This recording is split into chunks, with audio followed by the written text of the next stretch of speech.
Azlan की बीवी दुआ अभी कुछ देर पहले इब्राहिम के पास आई थी।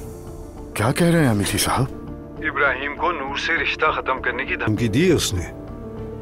दरअसल उसे ब्लैकमेल कर रही है। या अल्लाह तेरा शुक्र है, अल्लाह तुम्हें बहुत खुश रखे। सच बताऊं तो मैंने अपने ख्वाब में भी नहीं देखा था कि तुम ऐसा कुछ कर सकती हो। अल्लाह ने नसीब में लिखा था। कहीं किसी ने कोई जासूसी तो नहीं कर दी हमारे प्लान की? क्या बात हो सकती है आखिर?